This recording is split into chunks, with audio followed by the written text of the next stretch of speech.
Okay, so here I am. So if you have a question, ask away. So, yes, okay. So this video is part of this whole thing.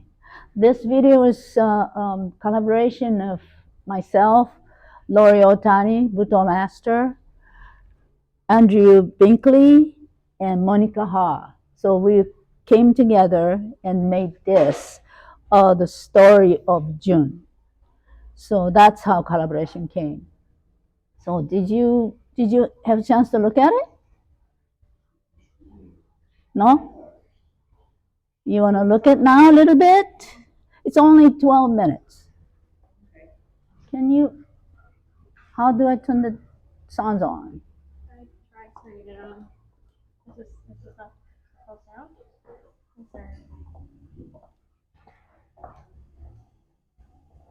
Okay, so about 2 minutes are very silent, so just it's not broken.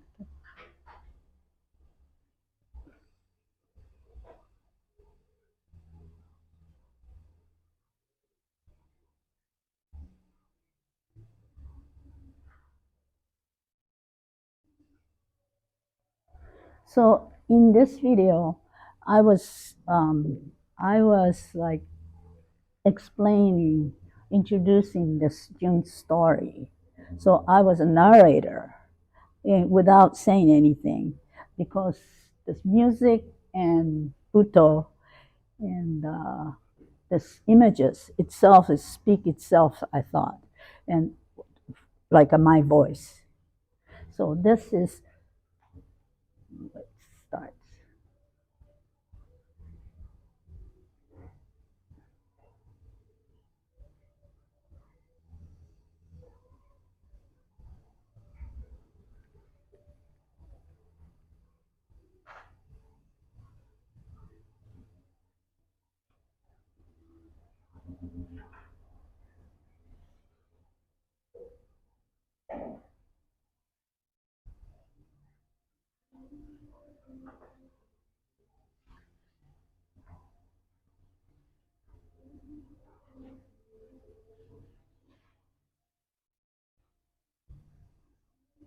Can you can you get rid of this?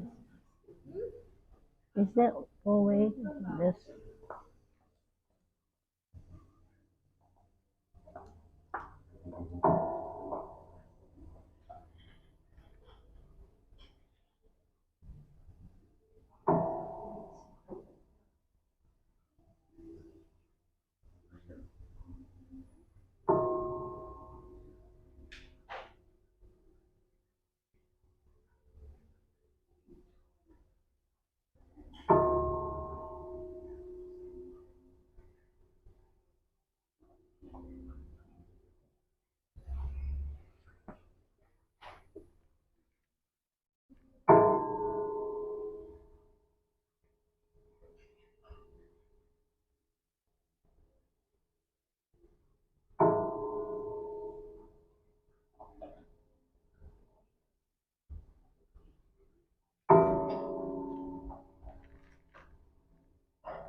Four?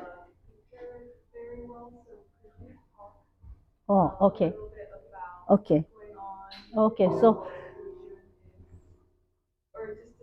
oh, okay. So June is this story is about the village. So it could be any kind of village, but this village, they're farm mostly, and there's a tea farmer. And June is the son of a tea master, and that's about the story. But this one particularly describing June. there's a few people, a few dolls involved in the story in the village. So I'm talking about how Junes came about.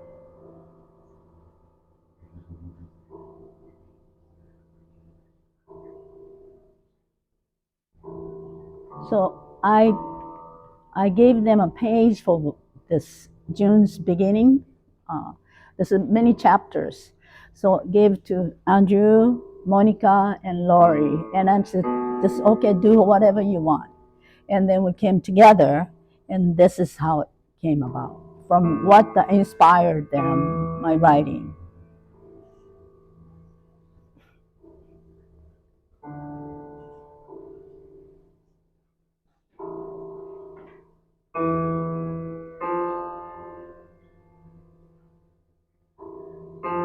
So I didn't want to be dictating, this is a story, so have to be like this.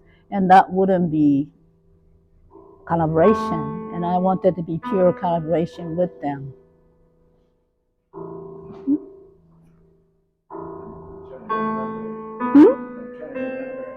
Yeah.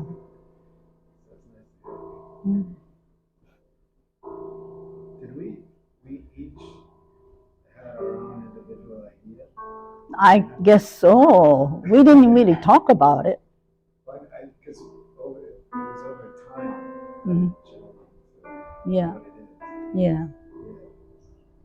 But I remember early on how I think we each kind of had ideas individually. Yeah. So I gave you a page or something, right? And then I let it go. And I think that's how it. I think that's how it evolved.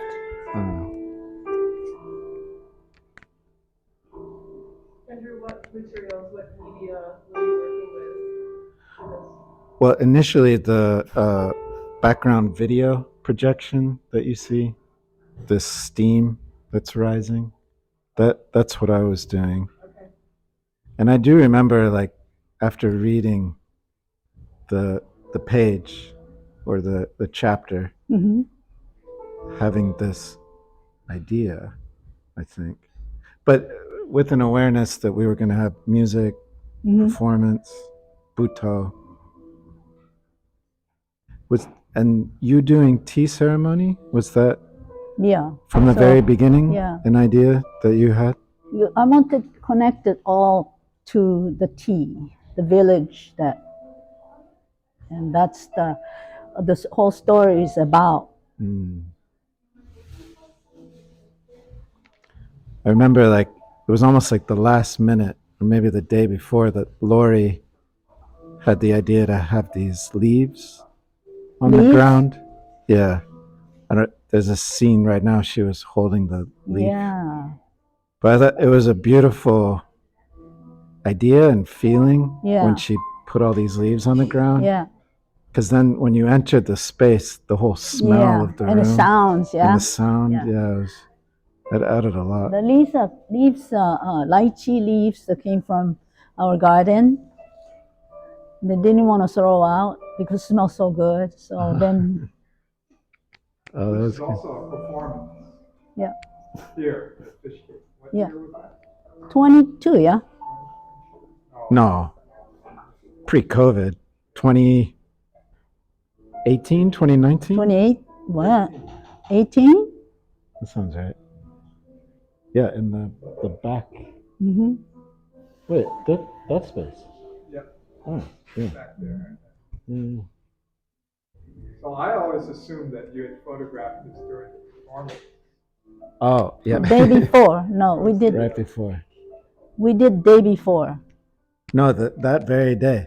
Because she That was was earlier? dressed up, just like an hour before Really? the Like performance. rehearsal. Yeah, it Yeah. was. It was. Yeah. Yeah, yeah.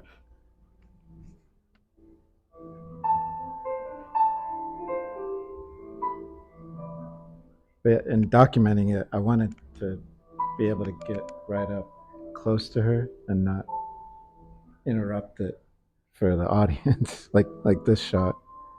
So Yeah. I always assumed that it was shot during the because there's a lot of people. Yeah, So it's like a happening. sold out.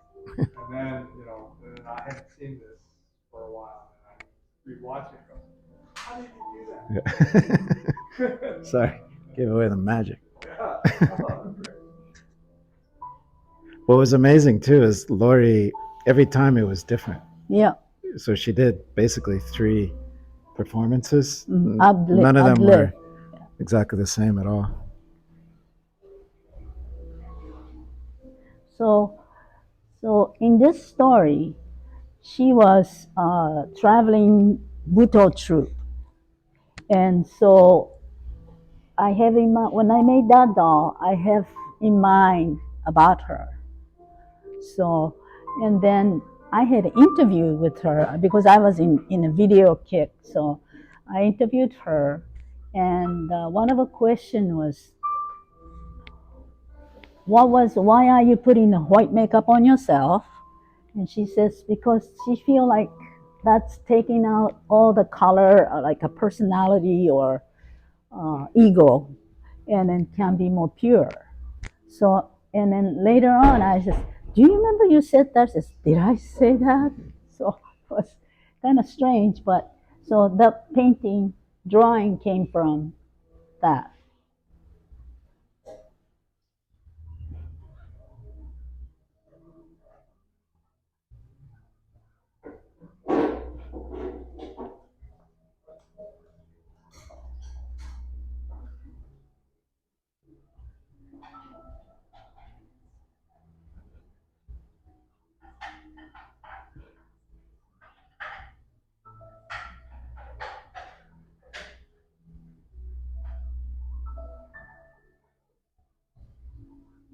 So who created the set? Us, yeah. So Laurie's husband was working for a newspaper, so he had those newspaper roll that I asked him to get it, and then we just wanted to do something. And when you saw that, you says that's what I'm gonna do. So we helped put it together. That was a rolled newspaper print. Yeah, it definitely evolved because we had access to that sort of stage platform Mm-hmm.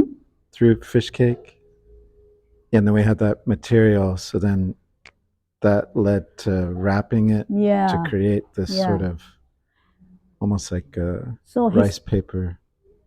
historically, there's people called benshi. They're a Japanese movie, especially. There are people on a stage and talk about this story. I guess this maybe could be because they didn't have a sounds, so they they reenact and telling the story about this movie would be. So that was my role in this whole thing. Okay, so okay, I'm gonna turn them off now. It is interesting how the materials we had led to the look because like that circle with the line Yeah. and then the space underneath. Yeah. It wasn't like we had that idea No, to begin with. in It was that, just we had that paper yeah, that's this big, yeah, and then I don't know, it kind of evolved into like, oh, this is cool to leave that yeah, opening, yeah, so you just see that. I think that was brilliant. This strip. Uh, You can see yeah, the top, you can see the bottom, yeah, the Lori filter. yeah. yeah, Down. yeah, Wow. yeah. It just came together. Yeah, Yeah, that's added exactly to the it. mystery Yeah, that of came. it. Yeah. Okay, How so did these figures factor into the storytelling? because they are traveling troops, the Buto groups. So they're troops that goes different places. And then this is the one time they came to village.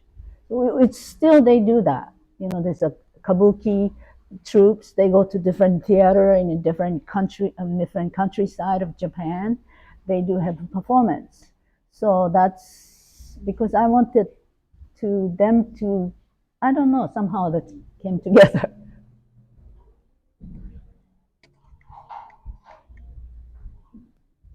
Okay. Can you just describe Jun? Like, who is Jun? Oh, Jun is the son of the tea master, Miho, and which is her picture is not here, but in the story, maybe if you have time, maybe you can scan the story. This is the Jun's, which the man is when he grow up, and so it's the Jun's beginning in that story, how he became practice tea, and when he was 8 years old. We have the book. Yeah. Could you tell us a little bit about like Jun's significance to you or your practice? Okay. So this is, I think everybody share the same artist. Their shame, no, they share the same kind of thinking. I mean, at least I think that. Anything what you make is about you. So June is part of me that just manifested when I was making, and it just as a story and as a person. And I didn't really thinking anything, this is what's going to be, but it's just starting to manifest it. So it's me, I guess.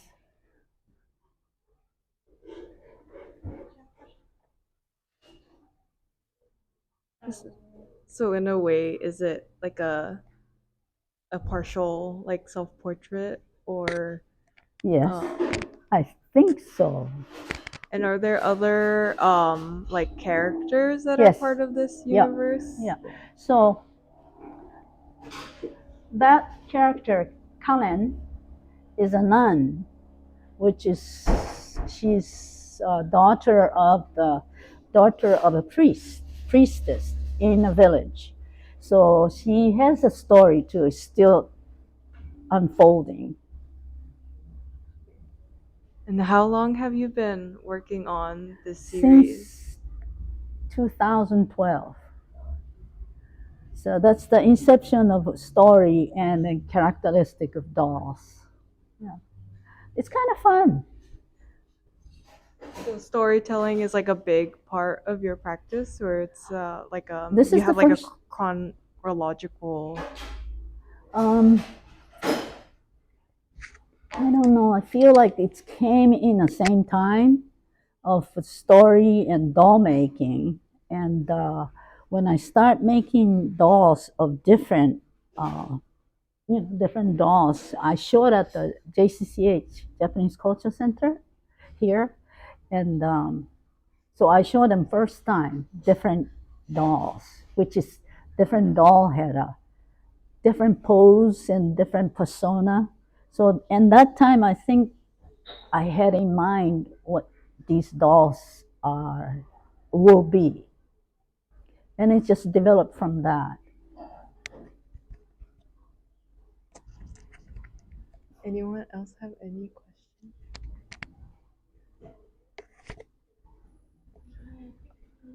Or maybe one. Yes. What? Yeah. What are the symbols on this drawing? Blue thing, blue thing. Yes. It's twirling dervish. Yeah. So what's happened is that because of that, what Laurie said in my interview, it's becoming nothing, and then to get close to this, the universe or spiritual world or whatnot. To me, that's what dervish do by turning themselves, right? And then also on the top, there's five colors. A flag from a prayer flag from the Tibetan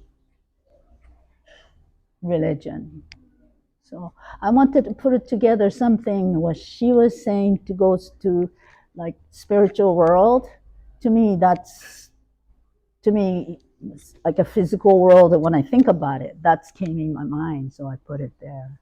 But that one's I had a really hard time. That very one. Those blue things are repeated so Yeah, because- perfectly that it's like, I thought maybe that was some kind of a, Music? maybe it's a logo of whirling dervish. It's almost like it's, uh, anyway, it's a beautiful, beautiful symbol. Oh, thank you. We talked a little bit about this with June earlier, but the show title Just for Now kind of like, I guess, situates each of the artists at a very specific point in their practice, which is your current now. Do you think that within the past few years, since this show kind of happened here because you were unable to do it Yeah. at the original venue, which and then that kind of got canceled and postponed and then Evolved to rescheduled, this. and it's kind of had like different iterations. Has that kind of like push and pull affected your practice as of recently, and do you find that the work you've made has kind of changed through that process? Okay, so I've been asked to have another show at the JCCH, and at the time, the first show over there was a two-woman show, Yoko Ha and myself. And when they asked me again, which is I think right, uh, I think 2020, so it's already COVID. It's there, and. But when they told me was that they want to it's show something, so people will come because the COVID people don't come, right? So they wanted more people to access to JCCH. So I says okay. So and then I didn't talk to the person who proposed me for 2 months or 3 months even, and because I needed to collect my thoughts, who am I going to ask? Because I know I cannot fill that space by myself, and so it's going to take a long time to make anything to do one person show. So I says, okay, I'm going to ask my friends, and then I thought of Mary Mitsuda, you, Miley, and then people in the show because they know they will make figure, and so as you can see, so that because they asked me specifically, can we show the dolls? So I says, but I have already in mind. I will show the dolls. So I guess I was kind of stubborn and I didn't want to change midst of it. So I said, okay. Then they didn't talk to me maybe 2 years or something. So I says, oh, I should go back and I should go talk to him. And then found out that a person who spoke to me was resigned. And I talked to the head of JCCH at the time. And he says, oh, we don't know what to do with this because it's the COVID and everything. So then I still wait another 6 months or something. And I said, no, I'm not gonna bother them, because probably they don't have enough staff to do anything. So I talked to Janice, I talked to Maura, and then they says okay. So that's how it came about. Thank you. Yeah, I think that's a good place to wrap it up. Thank Yep, you. okay, yeah. Thanks, Keiko.